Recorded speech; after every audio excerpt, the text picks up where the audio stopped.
حضور صلی اللہ علیہ وسلم نے نا فجر کی نماز پڑھائی، فجر کی، اور حضور فجر کی نماز پڑھا کے فرمانے لگے بھئی کسی بندے نے روزہ رکھا ہوا ہے؟ حضرت عمر کہتے ہیں رات کو میرا ارادہ تھا رکھوں، پر سویرے پھر میں نے گرا دیا، نہیں رکھا۔ حضور نے دوسری دفعہ پوچھا بھئی کسی نے روزہ رکھا ہے؟ تو حضرت صدیق اکبر نے ہاتھ کھڑا کیا، عرض کی یا رسول اللہ میں نے رکھا ہوا۔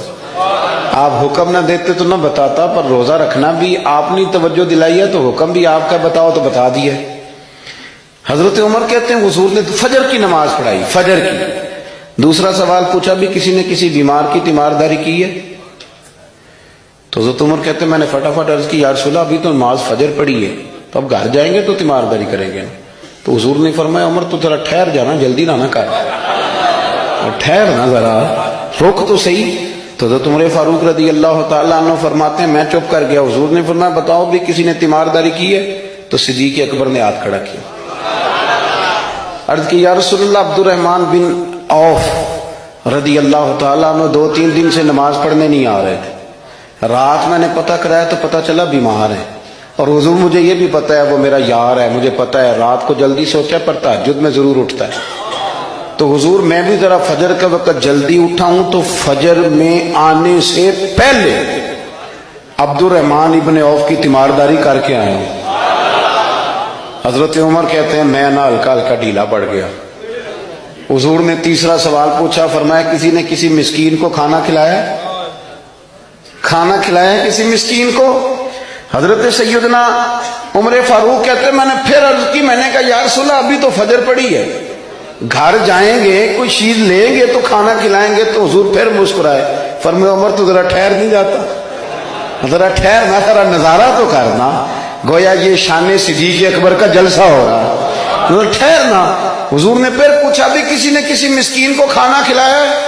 تو حضرت عمر کہتے ہیں لوگ سارے دائیں بائیں دیکھ رہے تھے اور میں چپ کے ابو بکر کو دیکھ رہا تھا، کہ مجھے پتا تھا کہ بولنا اسی نہیں ہے، اور دل میرا کر رہا تھا کہ کہہ دوں دیو جناب جواب، دل میرا کر رہا تھا۔ وہ سمجھ گئے تھے کہ سونا راضی کن کاموں میں ہو، بس یہ نقطہ انہوں نے پا لیا تھا۔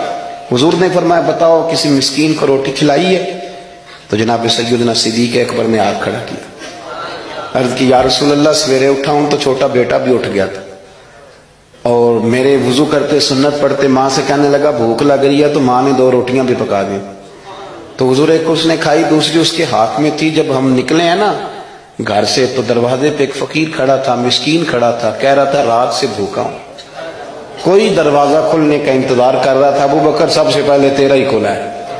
تو حضور میں نا اس مسکین کو ایک روٹی کھلا کے آیا ہوں۔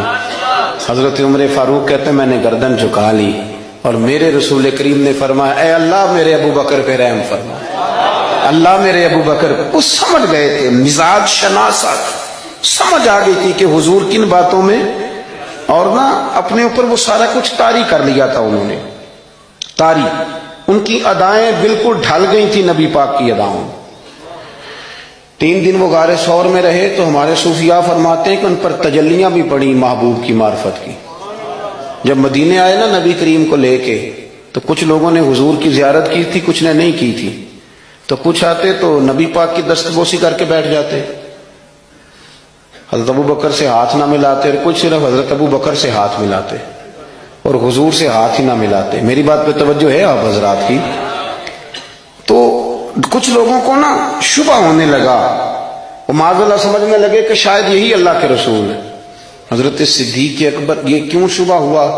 تو ہمارے محدثین فرماتے ہیں کہ ابو بکر صدیق بولتے بھی اس طرح تھے جو میرے نبی پاک کا طریقہ، بیٹھتے بھی اس طرح تھے جو رسول پاک کا طریقہ۔